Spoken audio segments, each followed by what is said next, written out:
NC504 Continuum of Care, which is the body that represents our homelessness service array, our system at the HUD federal level and locally to our community. So NC504 strategic plan, we have adopted across the task force as our collective strategic plan.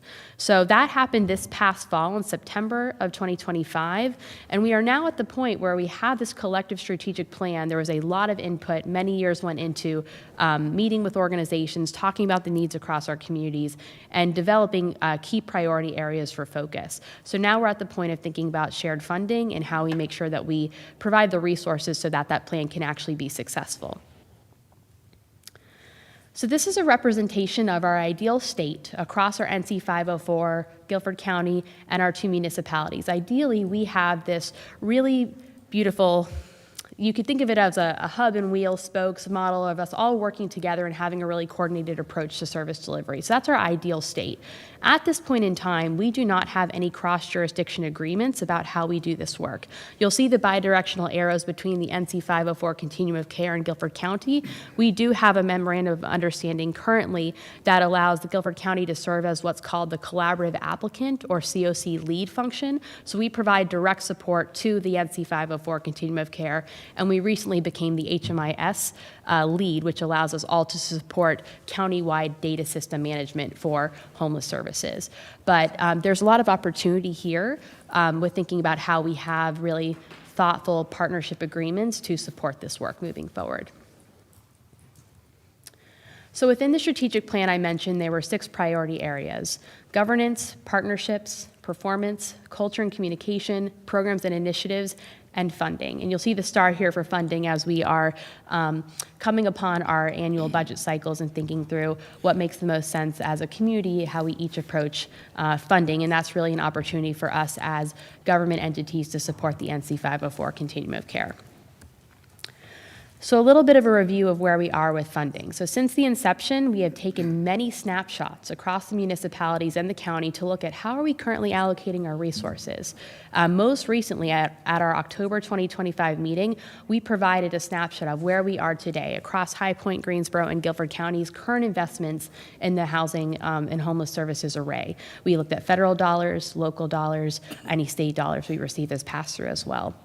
So again, strategic coordination, a shared commitment to ongoing local investment is going to be critical as we move forward together so that we are not duplicating and we are really maximizing our effectiveness. So this is a snapshot just to show you specifically what was presented at the October meeting and shows the way that our 4 different entities, the NC504, which also receives direct funding from HUD, and they have a requirement to contribute local match as well, 25% of whatever federal award they receive, how they're putting their money in: Guilford County, the City of Greensboro, and the City of High Point. So right now, about $250,000 is contributed locally in addition to federal awards from the City of High Point. And our total picture across federal and local investments for Guilford County is about $13.6 million. The next slide you'll see just breaks this down further by source to show you the different federal funding sources that High Point and the other jurisdictions receive as well. So you'll see that a number of the home federal allocation represents about $450,000, and CDBG Community Development Block Grant represents close to $900,000 of the City of High Point's funding. And then with the local investment, about $1.6 million for the City of High Point. So further breaking down our local investments, because that's where we have the most flexibility, is in terms of how our different communities are locally investing. That $250,000 you can see broken down across specific areas, including eviction mediation, winter and summer shelter, day room, and other programs. So all in across our jurisdictions, about $4 million. So like I said, this is a specific strategy for goal number 6 in our strategic plan, leveraging municipal, county, and partner interests to reduce homelessness through a shared funding strategy. And this next slide just further thinks about how do we collectively come up with a methodology for investment that ensures that we are uniform in our contributions and specific to our community's needs. So finally, this presents an opportunity for us to consider as a proportion of our relative property tax, our current contribution. So I showed you on the previous slides how funding from federal, state, and local sources are going in. The city of High Point relative to property tax rates in Guilford County is contributing about 1/19 of a cent. The city of Greensboro is contributing a little over half a cent, and Guilford County is contributing about a 14th of a cent. So we're all contributing at a very different rate currently, and that's the opportunity for us to think through how we collectively have a shared strategy. It might be a similar contribution level. We've played around with what a quarter of a cent might look like, all the way up to the city of Greensboro contributing upwards of half a cent. So there's opportunity to think through what that methodology looks like. We have not gotten to that point in the conversation where we have determined it has to look like this. And maybe it's that it looks different for each municipality, but collectively we want to have a shared vision and strategy now that we have a shared strategic plan. So I believe, just to further highlight the opportunities that we can invest in together, we know through our strategic plan that we have some major priority areas of opportunity that have been identified. Strengthening our coordinated entry and unified crisis intake line, street outreach in our community, family shelter capacity and bed availability, capital and facility investments, emergency shelter capacity and beds for our single individuals, and permanent supportive housing within our community. And we do know that permanent supportive housing, based on the recent federal changes with the Notice of Funding Opportunity, NOFO, permanent supportive housing is most at risk at this time. So this slide gives you a little bit more in terms of what's tactically possible based on how we share our resources and have a unified approach to serving our unhoused population. So next steps. Right now, as I've noted, we have completed baselining where we are with our contributions across our different localities. And we are in that ongoing process of looking at our funding needs and gaps. And we want to think through and inform a funding needs operationalizing how we think about that centric to each municipality and what makes the most sense for High Point and Greensboro and Guilford County at large. Between now and this summer, we hope with the rest of FY26 to evaluate what a mutual aid or pooled funding structure could look like and how we align private and public dollars. And some key considerations include thinking about those interlocal agreements to formalize our partnerships, funding allocation and budget management, an award strategy, contracts and performance management, and ultimately continuous quality improvements. And with that, that ends my presentation. I'm happy to answer any questions you have at this time. Yes, Councilman Andrew, thank you for the presentation. According to my math, High Point has about 21% of the population of the county, in Greensboro about 55%. Mm-hmm. Are there any data concerning I know it's hard to figure out where a homeless person is from, but is there any breakdown on numbers similar to that available?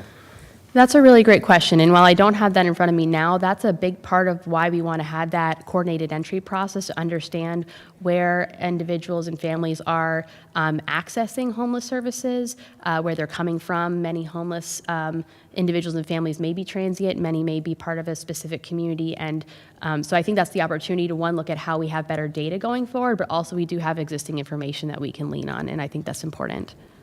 And your presentation with the highlighted contributions from High Point, those are the existing numbers. Do you have a recommended, or is it just something that we must determine in a future time?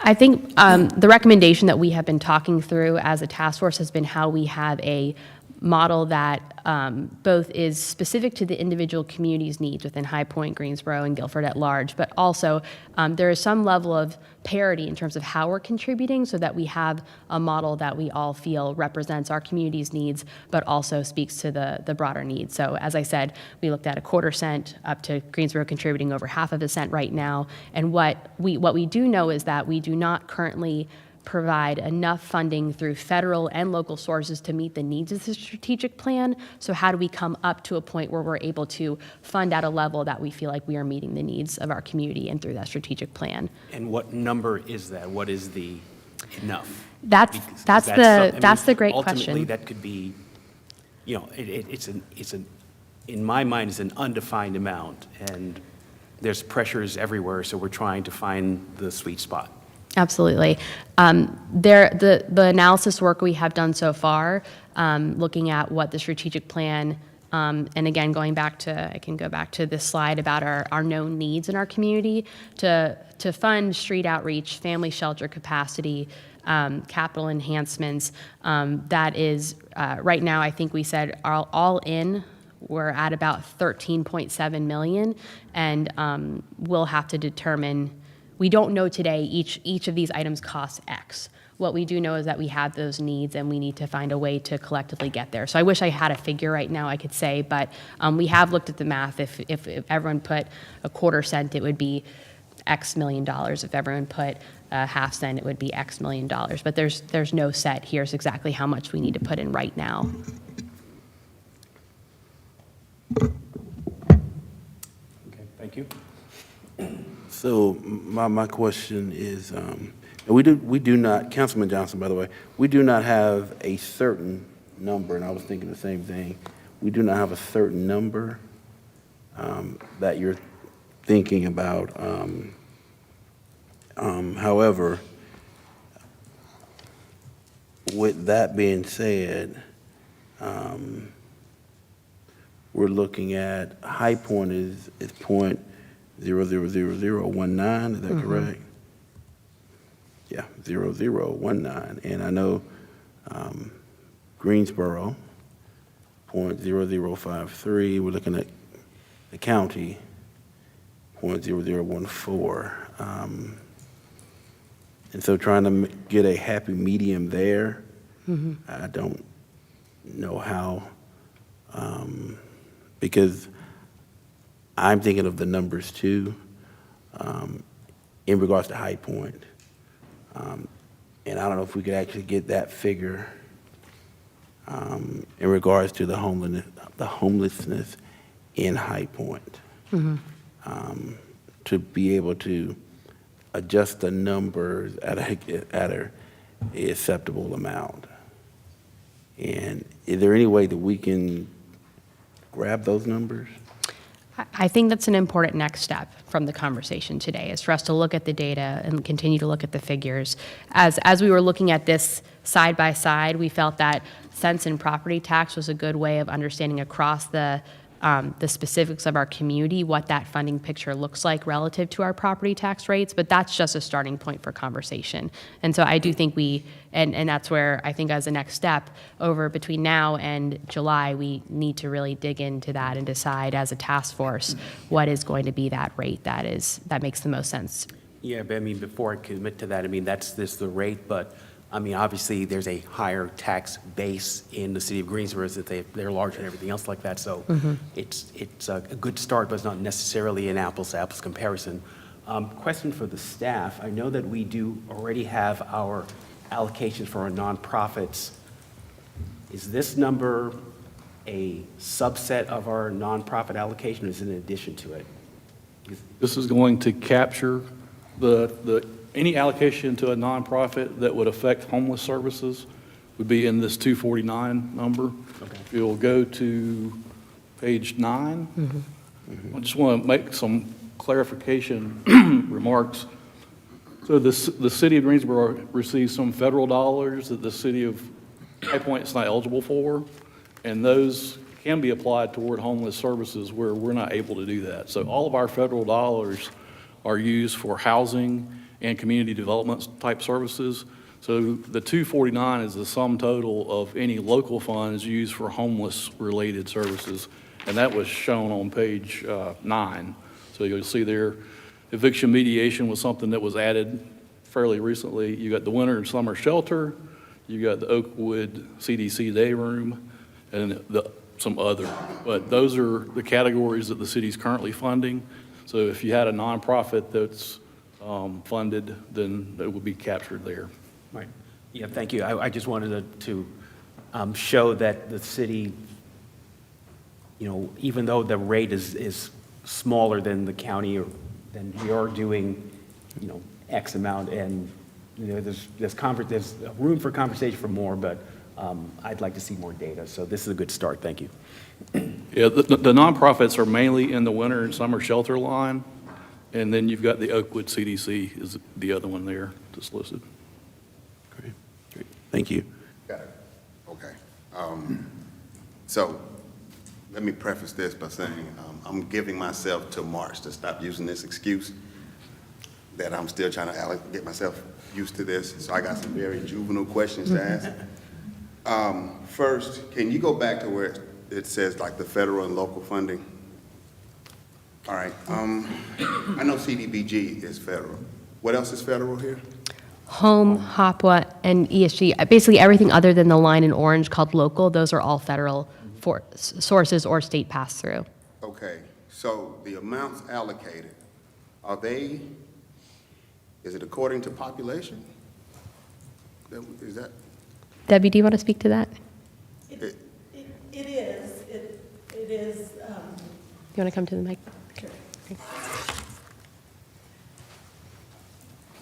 so those federal dollars are based upon need for each community, based on community size, but also what the need is based on the level of poverty, the level of homelessness. It's why one of the data points that you're looking for is, and it makes sense, how many people are homeless in High Point?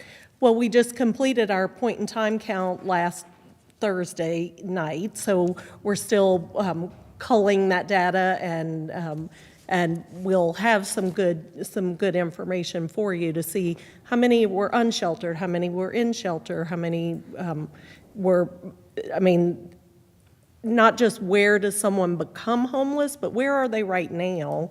Because if they're in your city right now, that's the place they're calling their home, right? Even if they don't have a permanent residence.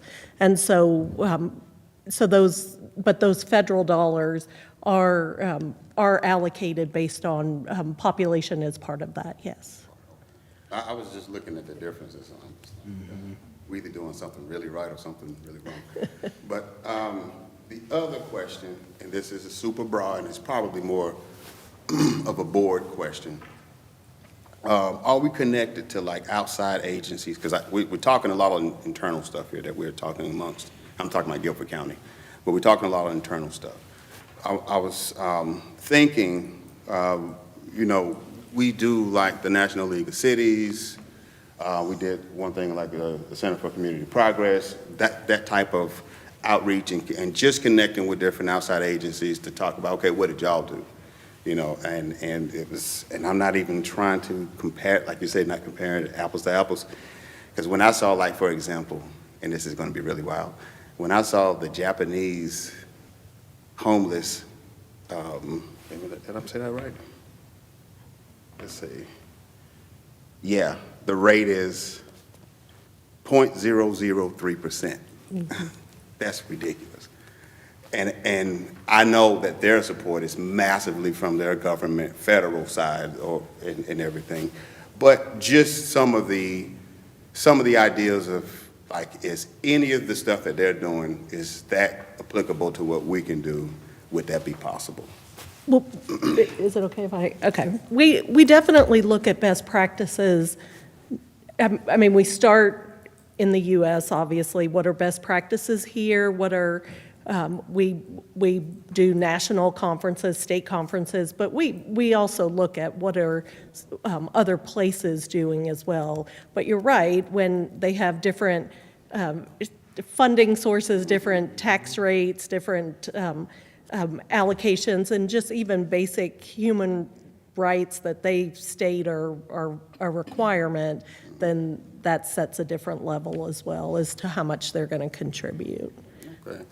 And y'all, I'm not trying to, like, you know, pose us or, you know, create a possible trip to Japan to have a conversation, but I've just, just wanted, you know, for us to be aware that these things are being done and executed. I appreciate your patience with me.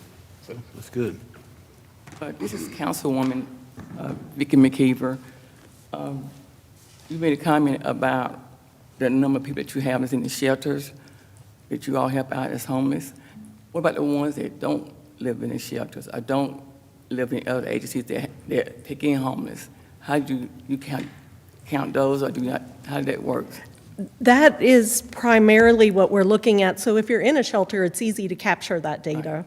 But the point-in-time counts are done based on, we're really trying to get the information for individuals who are unsheltered. And we do that through a variety of ways.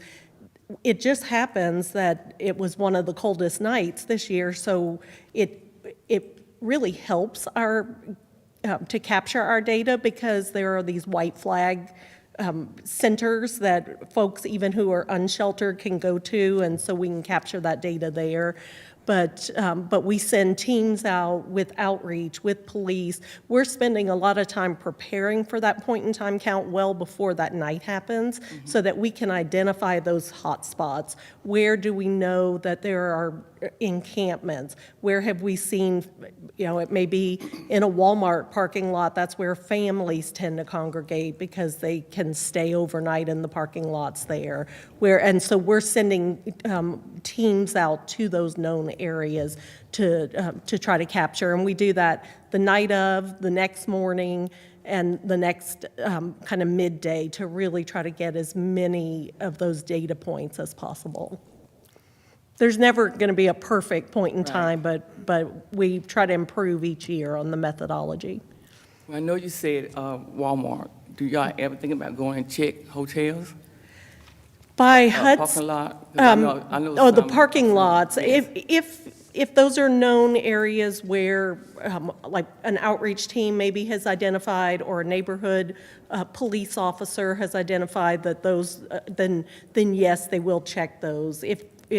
Oftentimes families, that kind of long-stay hotels are the bridge from homelessness, or from housed to homelessness. But if they're staying in a hotel, by HUD standards, they're not considered homeless. So we don't count them unless they're staying in their car. Okay, so they're in the parking lot in their car? Then we would count them, yes, ma'am. Okay. Anyone else? I have some questions. Yes, sir. Councilmember Harmon, I'm not a member of this committee, so I'd like to go last because I'm an interloper. I mean, there's a lot of issues surrounding homelessness and beyond itself. I mean, Partners Ending Homelessness shuttered recently, right? They were doing coordinating entry. The YWCA in Greensboro, the family shelter, is apparently closing this month. I don't know if there's been any conversations in Greensboro with the county keeping that open. So that's two big problems, because they don't have enough beds for families, emergency beds. And then the COC itself is it's not a thing. I mean, it's a bunch of volunteers. It's not a legal entity.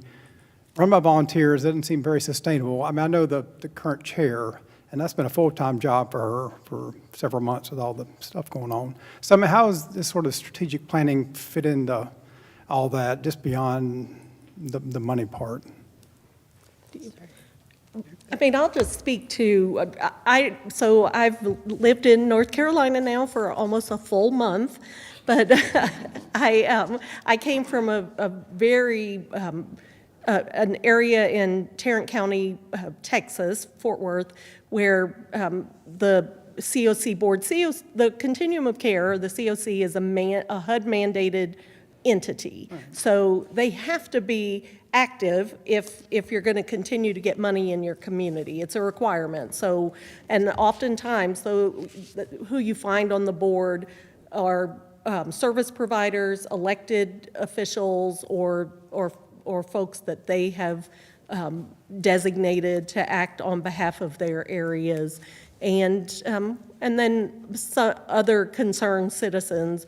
But I mean, COCs, that started about, I don't know, maybe like 7 years ago, and it has been it's been working, and the continuity of having a new chair and new providers to serve on that board has worked okay. I mean, I've been in homeless services before the COC and since then, and I would much rather have the folks that make funding decisions, such as cities, counties, and as part of that board, than just a group of providers who are, trying to do the right thing. I mean, I think it's when you have all those stakeholders together trying to make decisions, then you're going to end up with the best results. Thank you, Debbie. And if I could just add briefly, I'm a Guilford County native, but I spent a number of years in Washington, D.C.'s homeless services community, their COC as well. And from that experience, I can say that there are different models in every jurisdiction you will visit. But what I think really makes the big difference for communities that are functioning optimally is this level of interagency coordination and collaboration. And the fact that Guilford County has gone to the point where we have this shared strategic plan with the COC, I think is a really wonderful space that we're in, where we have shared priorities, shared values, and now it's a matter of how do we operationalize what we have collectively decided are important to our community. So as we talk about shelters that are not able to stay open, or we talk about there being gaps in funding, the opportunity now is for us to collectively determine what is that shared vision and strategy so that we're not duplicating and we're most effectively coordinating. But I think we're at a good moment where we can really think about what does the next step look like us to operationalize and maximize our effectiveness as a community. All right, thank you. Great, thank you. Yeah, Councilwoman McKeever, I have a question about in the shelters. I know we got shelter for men, a lot of men. What about ladies and families? Well, as noted in our strategic plan and opportunities, shelter for families and women and children is a priority, and one that we need to be spending time thinking about how we make sure we know our capacity and our needs, and that we have enough supply to meet that demand, and also think about what are the strategies to ensure that families can quickly move from shelter to a more permanent housing. Thank you. Any other questions? Great, thank you so much. Thank you very much. And Debbie, we hope you feel at home now. All right, we'll move on next to 202628, Local Code Enforcement Strategic Plan Update from the period from July 1st, 2025 through December 1st, 2025. Katie Parrish, our Code Enforcement Manager, will give this presentation.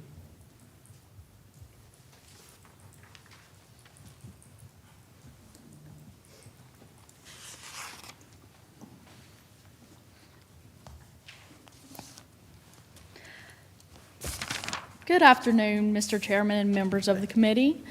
The following item I will present to you today is the Local Code Strategic Update.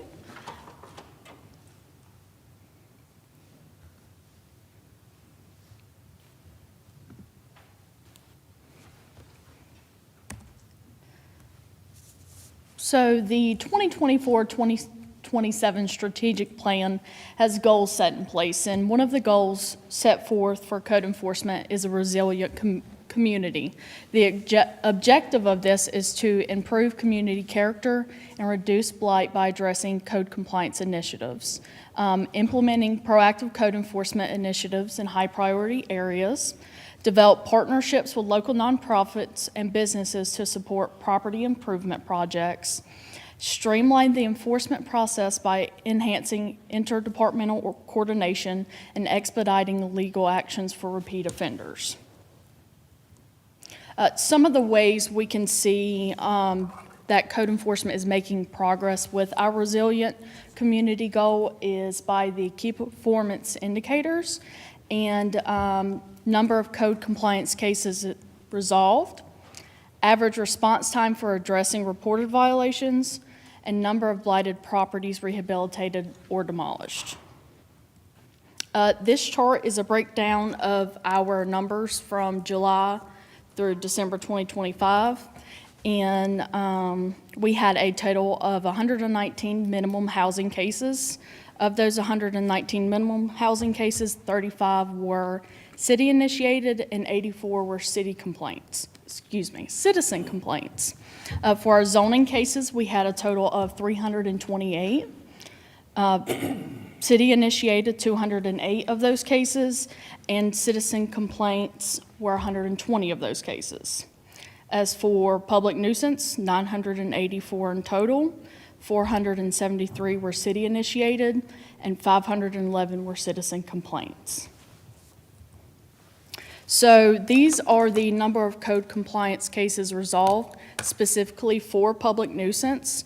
And as you can see here, when you see corrected by owner, closed with no violation, what those are task status updates. So that is how the case was closed, and that's how it's appearing in our Acela software now.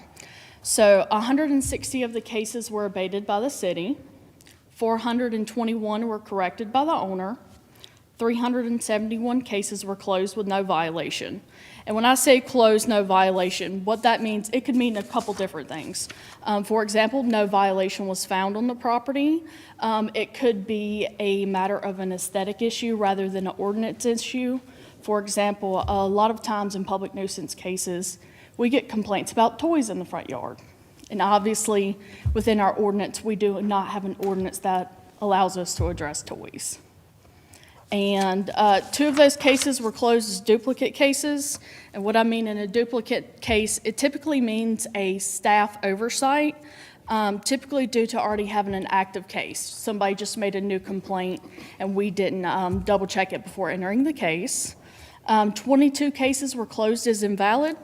And invalid case could be a complaint that gives the wrong address, or a notice of violation was issued, but the notice of violation did not have the correct violations or any violations at all. And sometimes that does happen depending on how many cases we've sent out letters for that day or that week. 4 of those cases were closed as invoice paid, and essentially that means that the city did correct the violations, but the property owner paid the invoice before we filed the lien on the property. 4 of the cases are still in the process of being brought into compliance, and that is when we are working with the property owners and we can see clear, consistent progress when we go out there and do our re-inspections. These are the code compliance cases resolved for zoning cases. 214 cases were brought into compliance. 74 cases were closed as no violation. 27 cases are currently accruing civil penalties. 6 cases are actively being worked on by property owners to bring the property into compliance. 2 cases were closed as duplicate cases, and 5 cases were closed as invalid cases. Now, with our minimum housing, the first top half portion is our July through December, and the bottom half, of course, is January through December.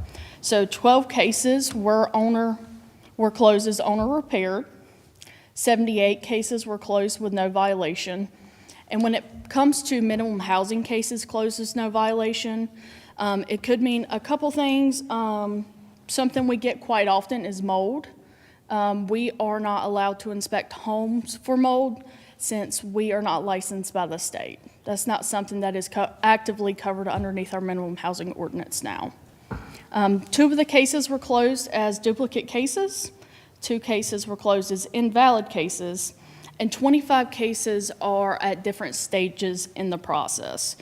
For example, complaint and notice of hearing, we could still be going through that process, specifically kind of the later December cases that the inspector's following up on, or it could be sitting at order enforcement, which essentially means the property owner is actively working on trying to repair the property, or we have other situations where the property owner is trying to evict the tenants before making the necessary repairs. So for January through December, 12 units were demolished by either local code enforcement or by the property owner. Off the top of my head, 4 of those 12 units were demolished by local code enforcement. 117 cases were rehabilitated by the property owner as well. And I know one of our key performance indicators was the response time for code enforcement. I will say, typically we respond within 24 hours of the complaint being issued. And this is a house that was rehabilitated. The certificate of occupancy was issued on February 11th, 2025. The property was bought in September 2024 for $75,000. Once the repairs were completed, the property was sold in May of 2025 for almost $200,000. The property is currently occupied by the new property owner. And as you can see here, this is the front of the property prior to the repairs being made. This is the bathroom. As you can see, the floor joists are rotted and there is no subfloor. This is the kitchen. Be flooring material, cabinets would need to be replaced. Heat source, as you can see, the kerosene heater. This is the bedroom. What you can see here is that the floor covering is soiled and worn through and could potentially be some floor issues as well. This is after the repairs have been made. Front of the property, they did a complete gut. This is the bathroom, the kitchen, and they were still in the process. When we do our final inspection, we just go based off what our minimum housing violations were at the time. So they're not totally moved in the pictures, but they were in the process of kind of repainting and getting everything situated. This is bedroom. And I will say with this property in particular, the tax value is still currently at $40,600, but it is about to go through that reevaluation period, so it should increase based off the repairs. Any questions? Good, okay. Councilman Williams, Kaylee, you did a really good job in reporting. I used to have to do these first of every month. Yes, sir. I'm thinking somebody got real lucky they don't have to do it. And this is, and legal stop me if I'm overreaching here with this question. Any way to know that whom they sold this property to? Was it a family or a? Yes, so the first initial sale was sold to an investment company, and then the investment company actually sold it to an actual person, not a business. Awesome. So it's no longer a part of the investment world at this point in time. Awesome. Thank you. Good question. Any other questions? All right, perfect. We'll move on to 2026-25, where this is a consideration of demolish ordinance for the address 1211 South Downing Street. We'll have Katie Parrish. She will discuss this, and she's our code enforcement manager. So this is 1211 South Downing Street. The complaint notice of hearing was held on February 6, 2019. The order to repair or demolish was issued on February 7, 2019, with a compliance due date of March 7, 2019. As of January 26, no repairs have been completed or permits obtained to repair or demolish the dwelling.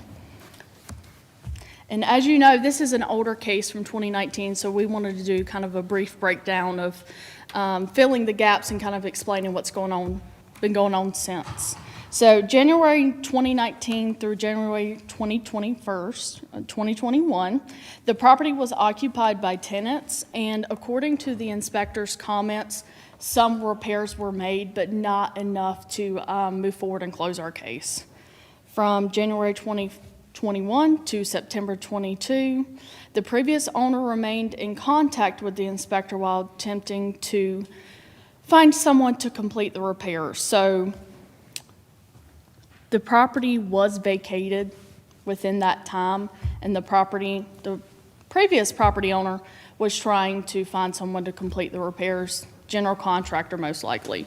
So September of 2022, the property was sold to the now current owner.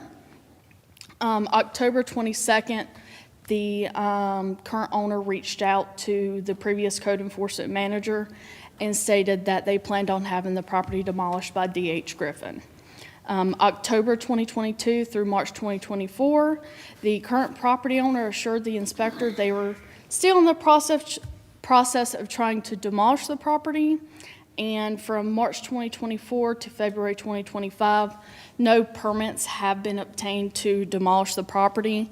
There has been contact with the inspector during the March 2024 and February 2025 timeframe, and the property owner just continued to reiterate that they are waiting on D.H. Griffin to contact them to move forward with the demolition. This is the site map of where the property is located. This is the front of the home.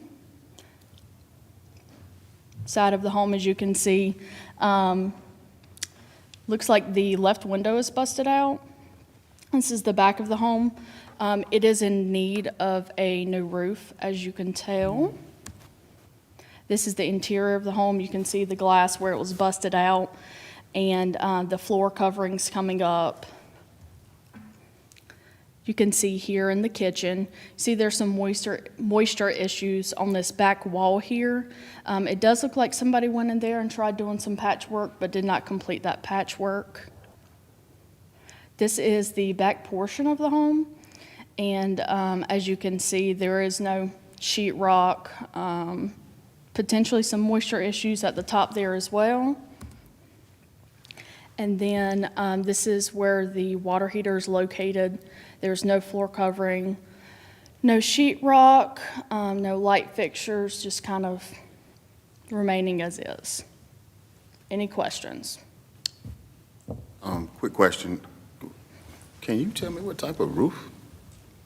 So this It's is not a metal roof, is it? So the front of the property is just the basic shingle roof, and back towards the back of the property, it's a tin roof. That's what I thought. Okay. That's all I had. Thank you. Okay. Any other questions? Thank you.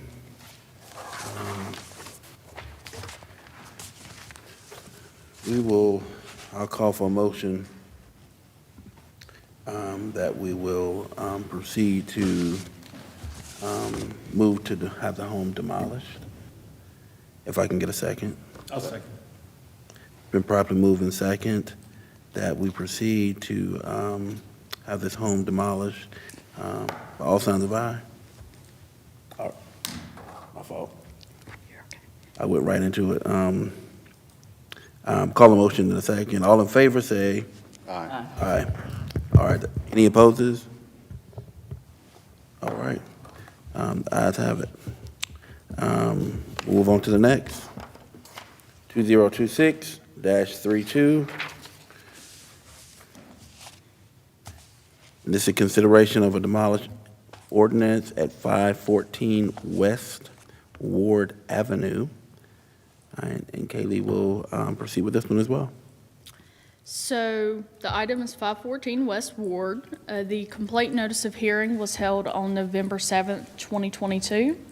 The order to repair or demolish was issued on November 8th, 2022, with a compliance due date of December 8th, 2022.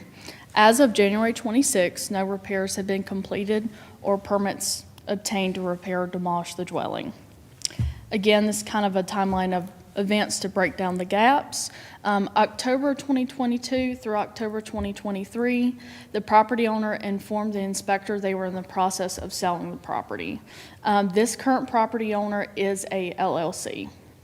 April 2024, the property owner requested an extension before additional civil penalties were sent due to the involvement in a legal case. The property owner owns other properties within High Point, and of course, a legal case came into play, and they wanted to halt before selling the property. As of April 2025, the property sale was in progress, but ultimately fell through. I will say the contact with this property owner has been very limited.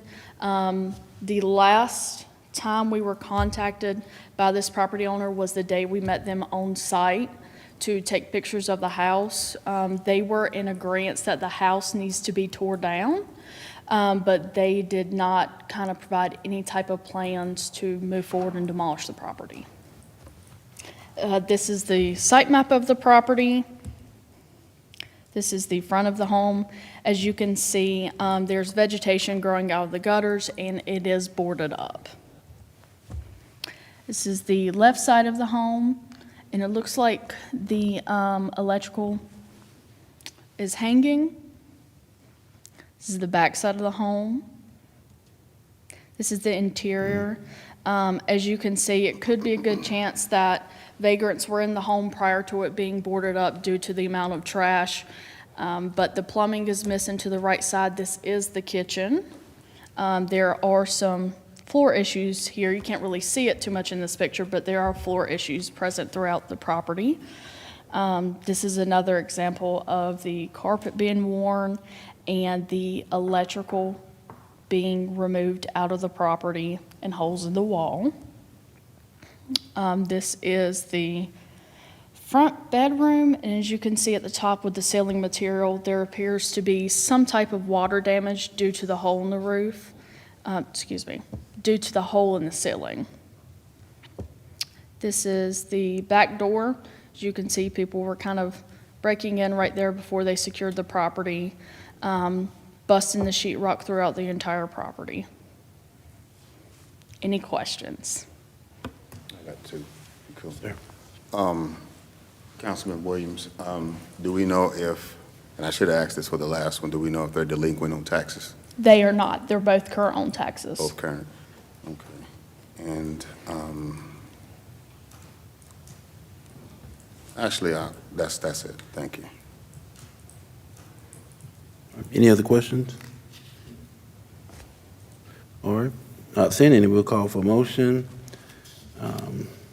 I'd like to make a motion that we proceed with having 514 West Ward Avenue demolished. If I can get a second. All right, and properly move. Any opposes?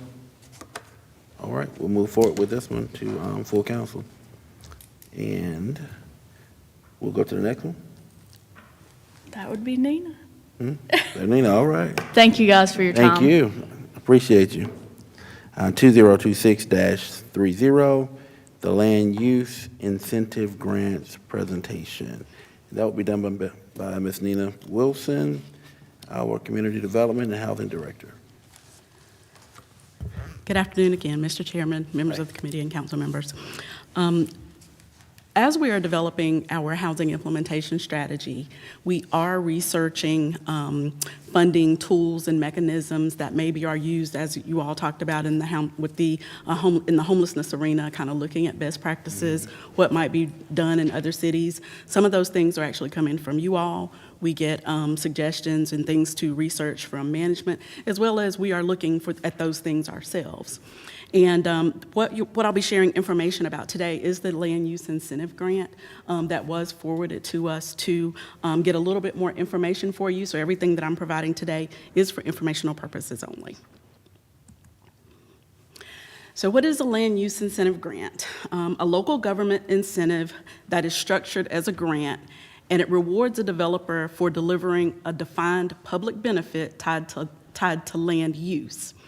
Land use incentive grants are usually designed as pay for performance, and rather than granting a tax exemption by default, the local government pays the grant after the public benefit is verified.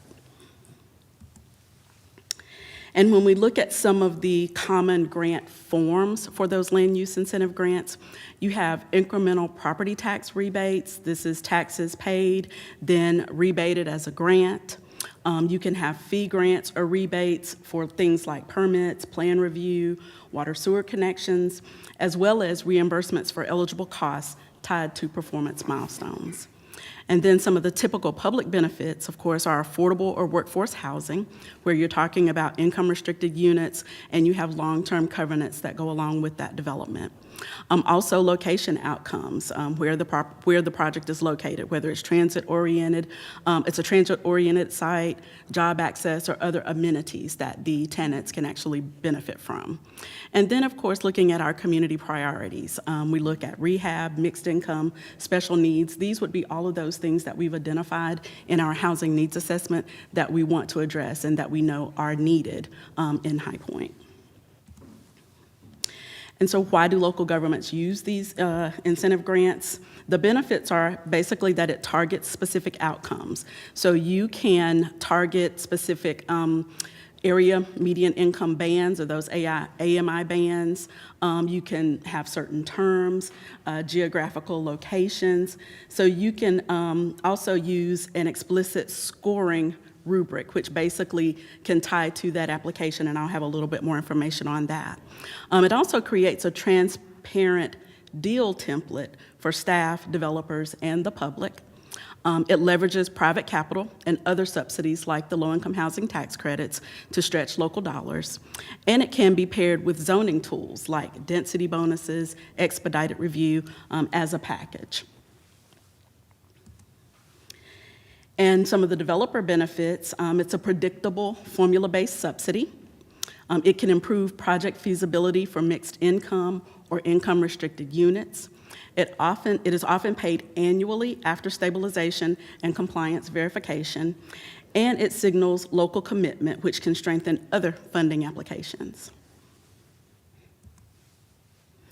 And the structure is basically, when we look at this, you have the developer will build or rehab a project. And once this project reaches, whether it be the certificate of occupancy or stabilization, that would be the time that that you would look at actually providing that incentive grant. So the property would be assessed, and of course, you would be looking at a higher property value for tax purposes once that property has been improved. And then the developer pays the taxes or the fees. There's no automatic exemption. The city verifies the compliance, so that means that we would, of course, have rent rolls, things like that, to verify that they are being occupied by that target population. You would make sure that all covenants and everything are properly recorded and that everything is in place, as well as any reporting requirements are being met. And then the city, of course, would pay that incentive grant often annually per the agreement with the developer. And so this keeps the property on the tax rolls, and it ties the public subsidy to verified outcomes. It makes it easier to pause or adjust future payments if the project falls out of compliance. And then it also improves transparency. The grant value can be shown as a dollar amount per year. And the scoring rubric that I mentioned earlier, basically it's points equals funding or more funding. If there are certain things that you want to target, as I mentioned, like the AMI band, if you want to target lower income, say folks that are at 50% and below AMI or 30% or below AMI, you can actually have your scoring rubric established so that that particular application could get more points. And so you can set those things up and set aside any type of special set-asides too. Let's just say if it's for for households that may be disabled or for veteran households. So there are just different ways that you can set those types of things up. Also, the affordability term, the longer the covenants the covenants are, it could earn more points. Let's just say 15 years affordability versus 30 years affordability. So you can tie it to that as well. Unit mix, which could be the bedrooms, family size units, accessibility, location, whether it's close to transit, schools, groceries, job centers, any other locally adopted plans like our 2045 comprehensive plan, as well as leveraging other funding sources like the low-income housing tax credit, our federal dollars, home and CDBG, the housing fund, and that also helps to reduce the local cost per unit. And then equity or need, projects serving whether it be displaced residents or special populations. It could be something like permanent supportive housing for those that are unhoused. So you can certainly establish the scoring rubric to meet your goals and objectives when it comes to funding the projects that you want to see in the community. And this is an example from Asheville that was initially shared with us. They do have a land use incentive policy grant. And the way that theirs is set up is they look at the current assessed value of the project. In this case, it's about $1.6 million. The current annual property tax is $6,600. However, once the project is completed, you're looking at an estimated completion value of $14,517,000. So the estimated post-completion property tax value, you're looking at $58,504, or property tax assessed, I should say. And then the estimated annual land use incentive grant would be the difference in the two. So you take that new tax amount the assessed tax, and you subtract what the initial tax amount was, and you would get what it would be considered an annual grant amount. In this case, you're looking at almost a $52,000 grant that would be provided to the developer over a specific period of time annually. And so in this particular case, the example that they had in their ordinance is, or in their policy, is you would be looking at 15 years for a total of $778,000, almost $800,000 in a land use incentive grant for the developer. And then another example that we were able to find was the town of Carrboro.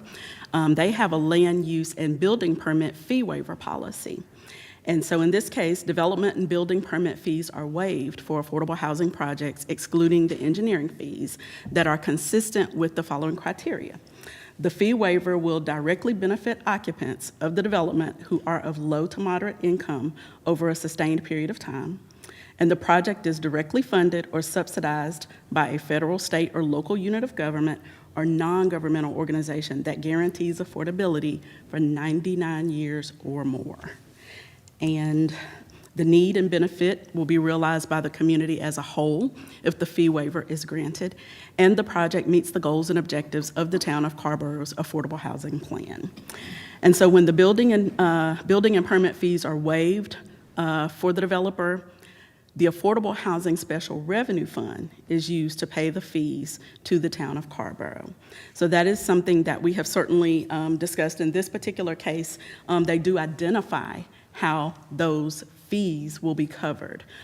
With Asheville's plan, we do know that grant has to be covered with some source of revenue and funding, but they did not specifically identify like a special fund or anything that was available for that.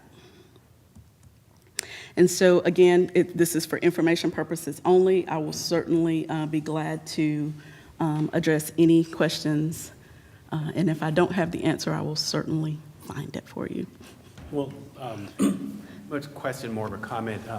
I believe Asheville put theirs on hold since they had to deal with Helene. That is correct. That is correct. But this sounds a lot like, if I remember right, tax increment funding, where the city is giving up future tax revenue and allocating that money for, I mean, we're losing we're basically giving the increased value of taxes to the developer as an incentive, but a TIF is using the increased value for other projects. It sounds like it's pretty similar. Yeah, and I know that our financial services director, Bobby, I think he's much more versed in those TIFs and maybe even Greg, but that's not my area of expertise right this moment, but yeah.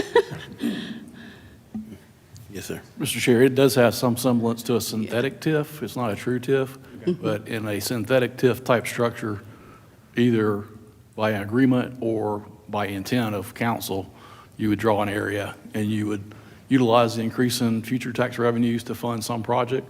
That's essentially what was done in the Catalyst Stadium District, is the area was drawn and then the increases in taxes helps to pay the debt service toward the stadium and improvements in that general area.